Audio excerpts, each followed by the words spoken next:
येषां त्वन्तगतं पापं जनानां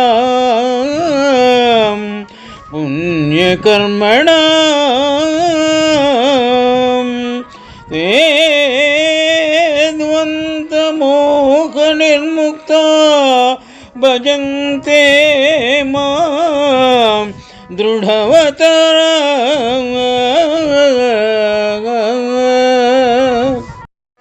శ్రీమద్ భగవద్గీత విజ్ఞాన యోగము నుండి ఈ శ్లోకము గ్రహింపబడినది.